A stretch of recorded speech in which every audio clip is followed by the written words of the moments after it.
Poďme sa teraz pozrieť na lekciu, ktorú spustíte modrým tlačidlom. Tentokrát si vyberiem lekciu z abecednej časti, z vetvy slabiky, túto prvú lekciu. Pozriem sa, aké slabiky obsahuje a povedzme, že si nechám 5 slabík. Klikám na tlačidlo spustiť.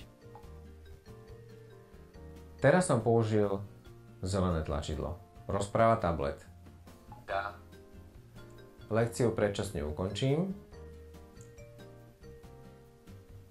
Zruším, pokračujte, kde ste skončili a idem použiť modré tlačidlo. Teraz musím rozprávať ja. Predtým, ako sa lekcia spustí, je tu táto informácia.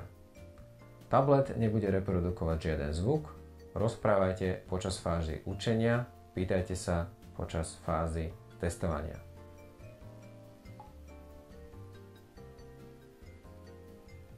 Nechám dieťa, aby postupne klikalo na jednotlivé slabiky a budem komentovať, čo robí. Klikla si na slabiku da. Toto je slabika la. Toto je slabika ma. To je za. A toto je ta. Toto bola fáza učenia.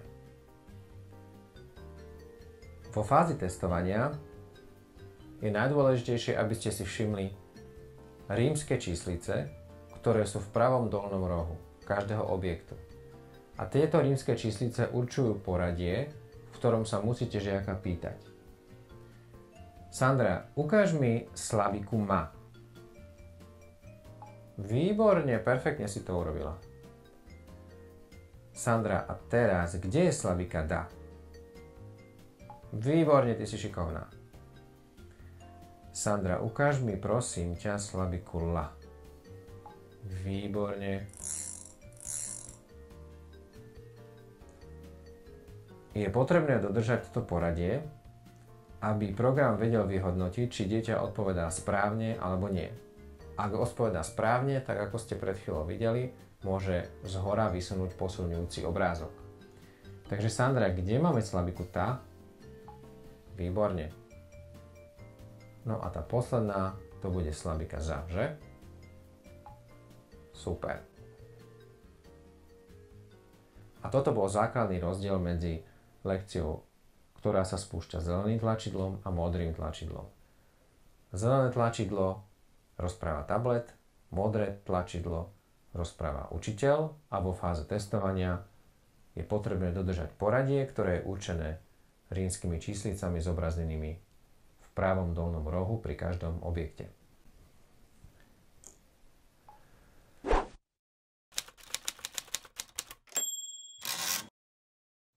Poďme si dať ešte jeden príklad z vizuálneho slovníka z časti príroda, divé zvieratá.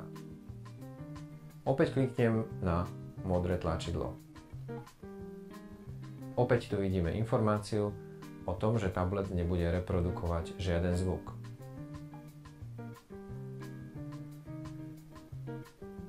Toto je labuť. To je diviak a žije v lese. To je kamzík a žije na vrcholov hôr. To je páv. Môžeme ho vidieť v zoologickej záhrade. Toto je vlk a žije v lesoch. Toto je orol a hniezdí vysoko v stromoch. Toto je krkavec a tiež má hniezda veľmi vysoko. Toto je jastrab a je to dravý vták. Toto je poník.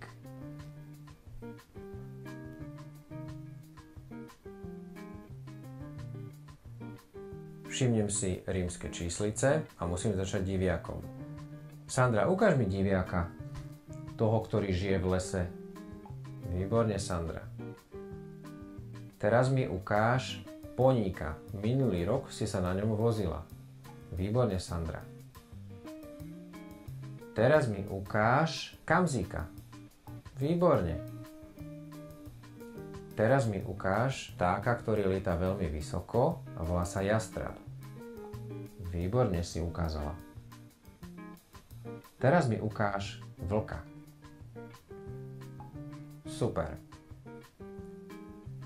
Takýmto spôsobom môžete komentovať fázu testovania. To, ako budete komentovať priebeh fázy testovania, závisí iba na vás. Túto lekciu predčasne ukončím slúčkou. Ako vidíte, lekcie sa nám nakopili a budú ďalšie pokračovať. Pozrime si teraz štatistiku žiačky Sandry. Pohybom prsta môžete posúvať objekty v prvom slupci. Už ich je 45.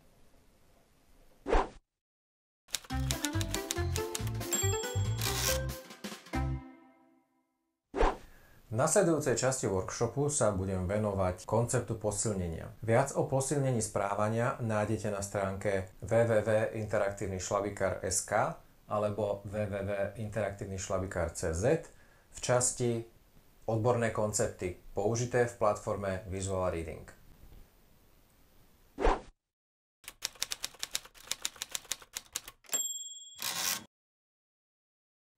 Posilnenia pre žiakov nájdeme týmto spôsobom. Klikám na profil žiaka,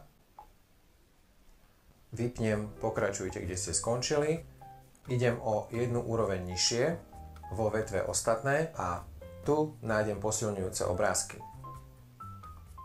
Posilňujúce obrázky a videá sú organizované tak, ako ste už zvyknutí z iných častí programu Visual Reading. Teraz klikám na ikonu vpravo hore. Všimnite si prosím, že všetky obrázky sú odškrtnuté. A to znamená, že pre žiaka, na ktorého som klikol, bol to prvý žiak v poradí, žiak Tomáš, nebudú aktívne žiadne posilňujúce obrázky. V pravej časti obrazovky môžete prstom chodiť po tejto lište a navigovať sa medzi časťou, ktorá má názov Images a Videos. Ak chcete, aby sa žiakovi Tomášovi zobrazovalo video korytnačky, označíte ho.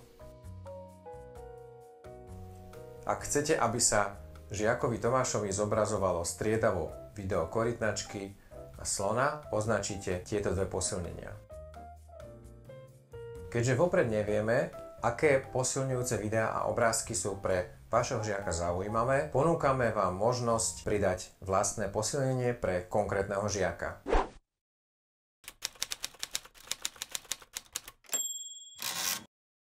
Ak chcete pridať nový typ posilnenia do platformy Visual Reading, postupujte takto. Kliknite na ikonu vpravo dole.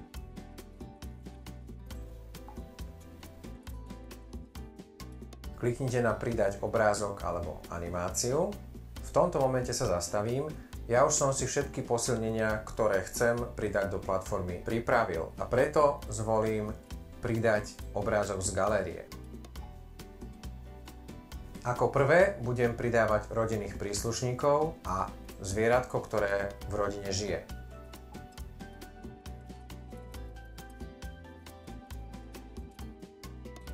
Ako prvý pridám obrázok otca.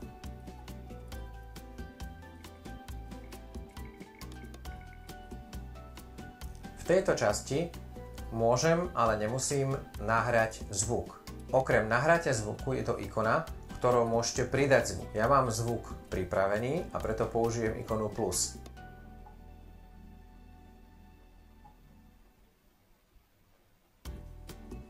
Mám pripravený audiosúbor, v ktorom otec vysloví slovo super. Tento zvuk môžem otestovať touto ikonou. Super. Na záver klikám na tlačidlo uložiť. Na pravej strane obrazovky uvidíte nové písmeno a je to R. Pridal som posilnenie s názvom Rodina Otec. Teraz pridám ešte matku, sestru a mačku, ktorá žije v spoločnej domácnosti so žiakom.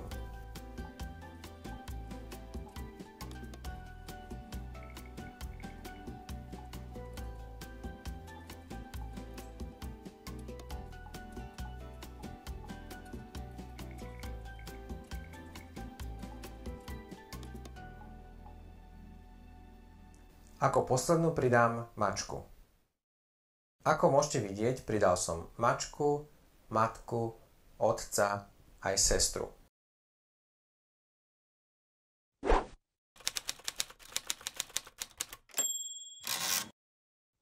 Poďme sa teraz pozrieť, ako budú vyzerať posilnenia v lekcii základné farby a tvary.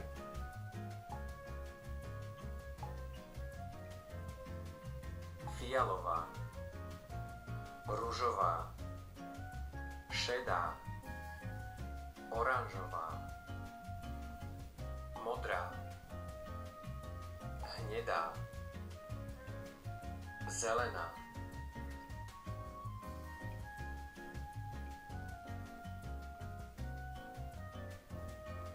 fialová,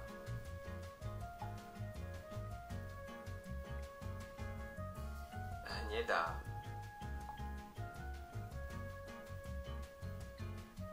šedá. Výborne.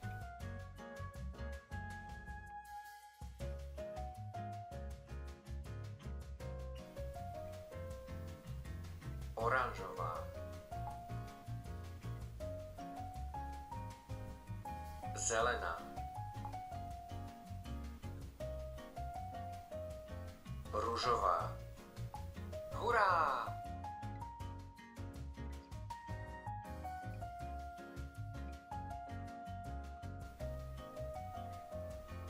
Modrá,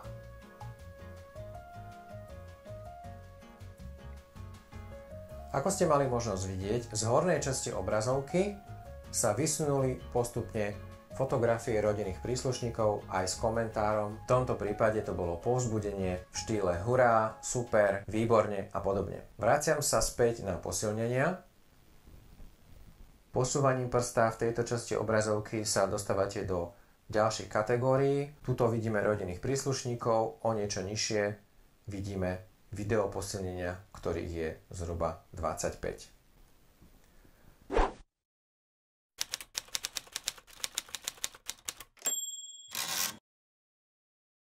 V nasledujúcej časti pridám ďalšie posilnenia a sú to rozprávkové postavičky. Postup je rovnaký ako pri pridávaní rodinných príslušníkov.